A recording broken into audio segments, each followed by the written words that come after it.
All right. Well, today I'm talking about the productivity paradox.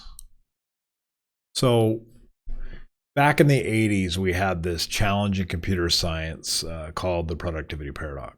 And effectively, what it was, during the early days of computing, when IBM was big, we had massive productivity gains. And when I mean productivity, I mean reduced efficiency of employees.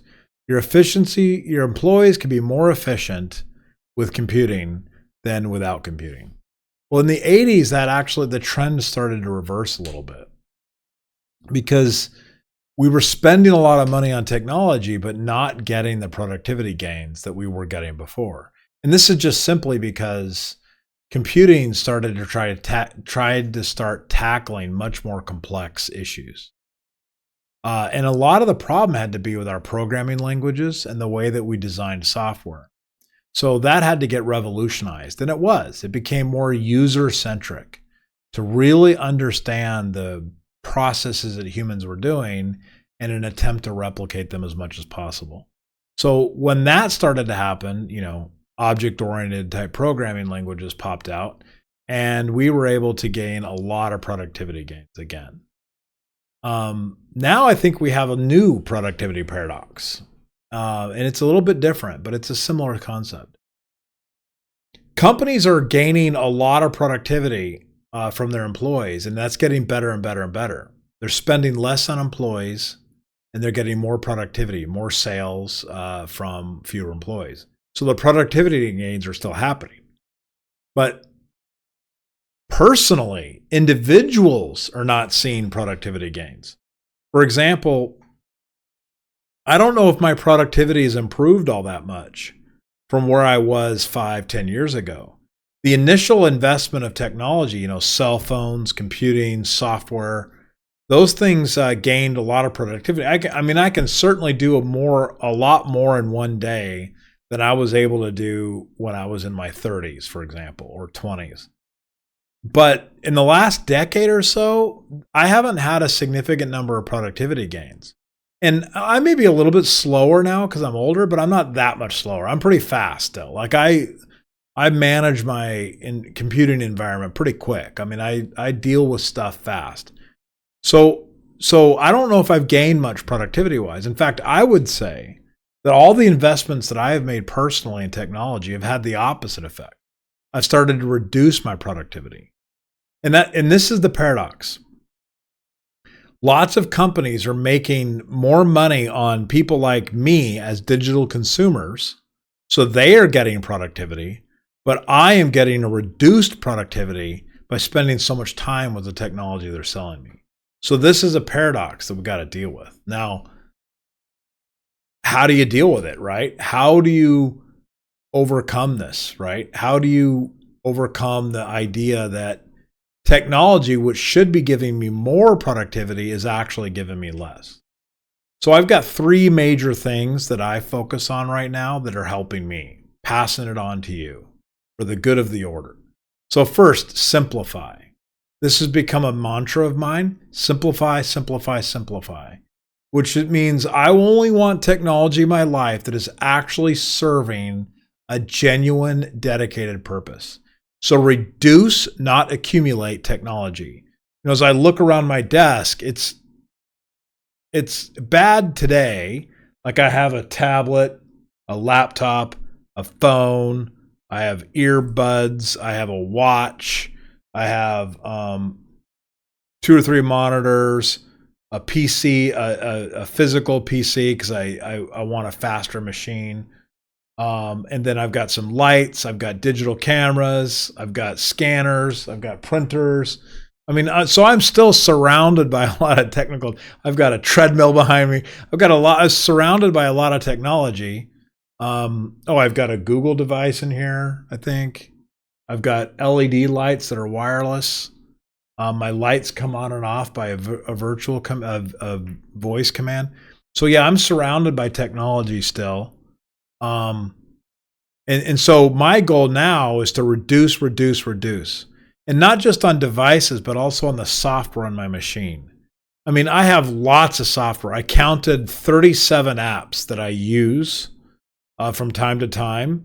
on my desktop and probably not as many on my phone. But still, there's 37 applications that I consistently use. So I'm starting to figure out, okay, what do I actually need and don't need? What can I reduce? Because everything I have in my life requires some management, right? And that takes time. Like my keyboard and my mouse. I have this really awesome keyboard and mouse that I bought. And they're awesome. It's fast, it's quick. Problem is they're wireless and they're battery powered and they require a bit of maintenance. So honestly, I stopped using the wireless part.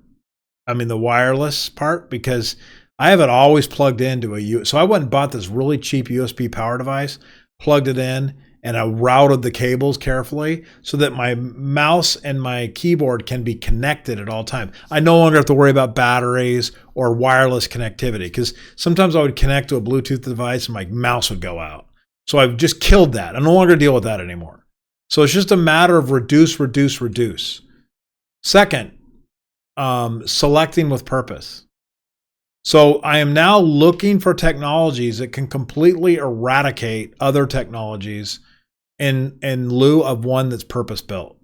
For example, I started using an email application called Superhuman. And Superhuman for now is now reduced. I have 7 email boxes that I constantly manage, meaning I'm watching and managing 7 email boxes today. And each one of them are for a different role that in my life. So I run those email boxes. Now, that's time consuming. And I could spend a lot of time in email checking my email. Superhuman has now given me the ability to consolidate all my email in one application on both phone, tablet, and PC. It also allows me to very quickly, with keyboard commands, manage my email. So I've gotten it to where I can get all my email boxes read, and those emails go somewhere, either to a task or to a calendar or to an event or something like that, and get marked as read and done and moved away from me. And I can get to all my inboxes to 0 in about 20 minutes every morning. So, or every evening. I've decided to move my email processing to the evening. The reason why is because my email processing in the morning was more effective. I was able to get it done faster, but I get distracted. Somebody sends me an email that I don't like, and now I'm distracted by that email. And so I end up, my email time is more because I get defocused. So now I really quickly core through all my email at the evening time. So that was a purposeful selection. I selected something purposeful. Like, for example, I have a digital watch like a lot of people have. But the only real reason I use this watch, I don't even use it to tell the time anymore. I mean, I don't need to know what time it is. I've got a calendar on my phone, which I'm constantly interfacing with. So I know what time it is because my calendar is up, right, constantly. So the watch doesn't serve a time purpose. I don't want it for notification purposes because it buzzes all day long. So I disabled all of that. So the only thing this watch does for me, this Garmin watch, is to track my running for me. That's all it does. So now I wear this watch only when I run. And when I get home, I take it off, put it in a cabinet with a power charger, and it's done. It's out of my life until the next time I run. Okay. Time blocking. Time blocking is a really important strategy for me. So I'm not allowed to pick up this phone or use this phone after 7 p.m. until 7 a.m. So it's like a 12-hour hiatus from phone use. Now, I don't always follow this. I blow it sometimes, right? So I get distracted. But when I put this phone down in my home, my downstairs office, let it do its thing, put it away, and then go spend time with the family, go eat dinner, go upstairs. That has been pretty transformative for me. And then I don't look at it first thing, because what was happening, I would look at it before I get to bed. That was interrupting sleep.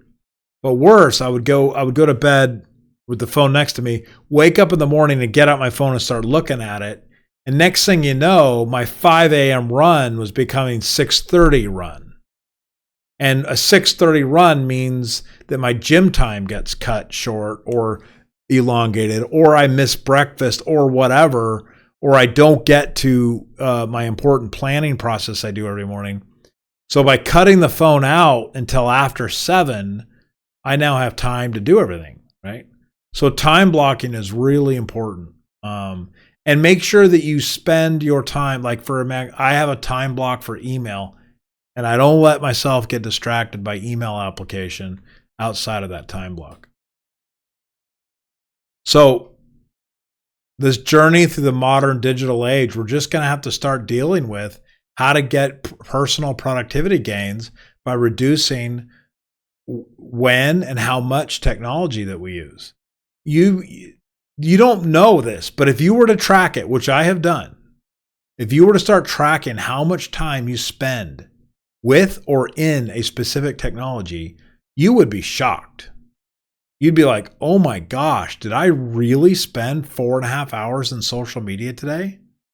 Or did I really spend 4 hours just staring at my email? So yeah, when it comes to productivity, we need to really consider how much technology we surround ourselves with.